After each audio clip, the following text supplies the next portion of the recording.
Friday, the state's Advisory Council on Revenue Forecasting met to refine our state forecast. And according to Pam Sharp, the director of our Office of Management and Budget, the newly revised forecast should come out hopefully early next week. But it's expected to come in at least $400 million below initial projections. This is going to trigger an automatic, or could at least, automatic 2.5% budget cuts across most state agencies.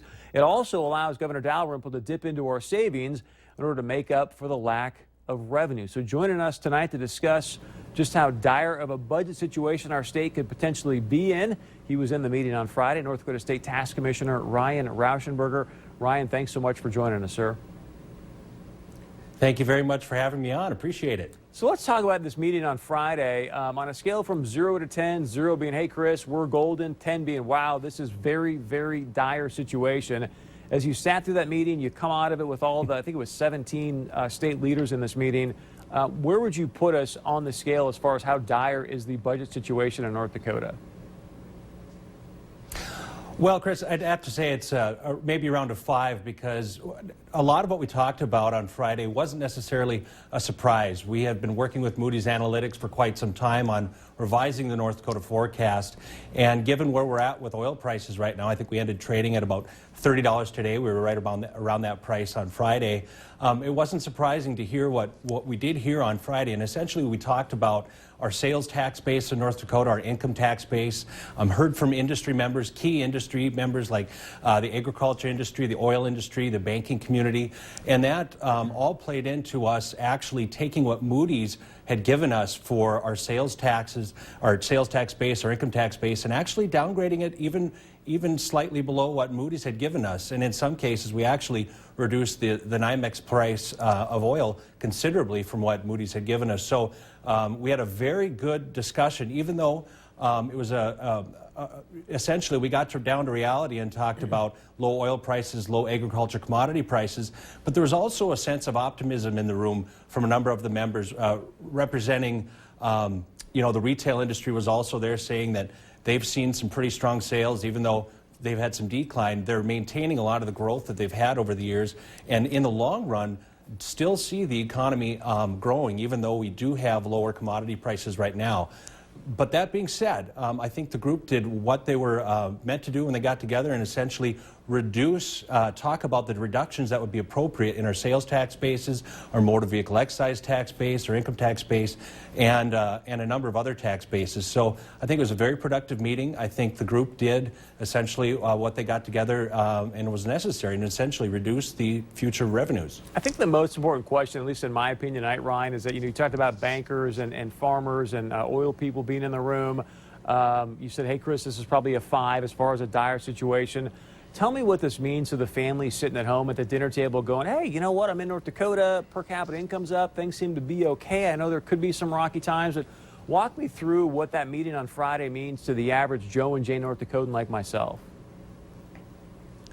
Well, I think what's important to take out of the meeting is, this meeting essentially will impact state budgets. We'll essentially look at our sales tax base, our income tax base in North Dakota, and then as a result of that, we'll run those new tax bases through our system and find out exactly how much short or how short the general fund will be.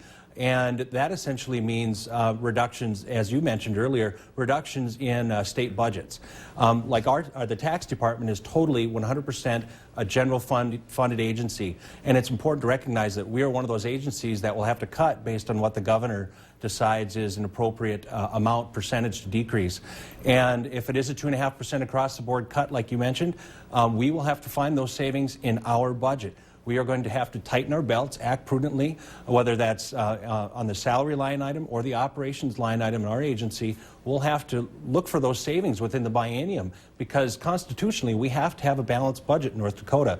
So it's really up to the agency heads, including myself, to look for those kinds of efficiencies and savings and ways to make the budget balanced by the end of the biennium. Let me ask you this, Ryan, because I look at this, and we had Doug Burgum on last week talking about, hey, you know what, I would go in and make some changes to the budgets of agencies, but I wouldn't do across-the-board cuts, because I think that, hey, some agencies are running very efficiently. We probably need them to stay there.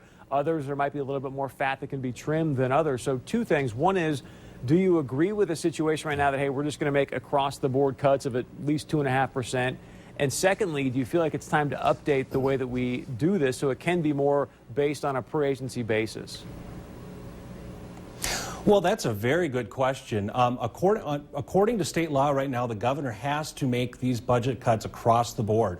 So if there's a 2.5% budget cut, that is essentially up to each agency head to determine what has to get cut. And certain things really are in law and have to be funded, so those may not be eligible for cuts. So it's really different per agency.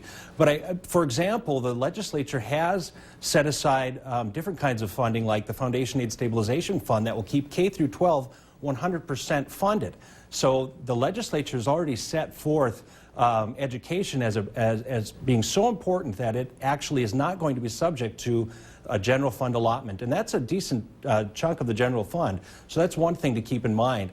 But the non-K through 12 education budgets will have to be prioritized, and that's up to each agency head. It'll be up to the legislature to look at whether or not there has to be any kind of change in prioritization or how this process goes. But essentially, under current law, it's across-the-board budget cuts, and that's the only authority that the governor has to make right now. Hey, Ryan, last question for you. I've got about 90 seconds left, sir, and it's a little bit off the beaten path, if you will. And you can say, hey, Chris, I'm going to pass because I just sort of fulfill what the laws are on this. But last week, Doug Burgum made some hay in the Republican circles about saying, hey, I would have gotten rid of the oil tax trigger, but I would have kept the percentage at 11.5%. Basically concurring with more Democrats than Republicans, because he was saying, hey, right now we're giving away $700,000 a day in tax revenue from the state. You see the numbers probably as close as anybody. Your comments on that statement, I mean, is he accurate or not? Well, it's all in the eye of the beholder. I think right now, what I've been out saying is that actually House Bill 1476, which passed last session, reformed the oil tax, which did not let the price trigger come into effect, which would have really cut the state's oil tax in half, is actually saving the state $1 million per day, so $30 million per month. If that bill had not passed, essentially this month of December, where the rate is now at 10%, would have been more like 6 or 6.5%. So the way I see it, and really most in the state see it, is that it's actually saving the state $30 million a month, essentially $1 million a day. Ryan Rauschenberger, North Dakota State Tax Commissioner, thank you so much for the time and the insight, sir. Thanks for having me. All right, stay with us. When we come back, we're going to get to your points of view and let me know your thoughts. I mean, I don't know if you're out there studying oil and things like that, but if you look at the numbers, things just do not look great, at least for the next 12 to possibly even 24 months for North Dakota. Your thoughts on what the state should be doing and about this new revenue forecast. Email us, text us. We'll be right back.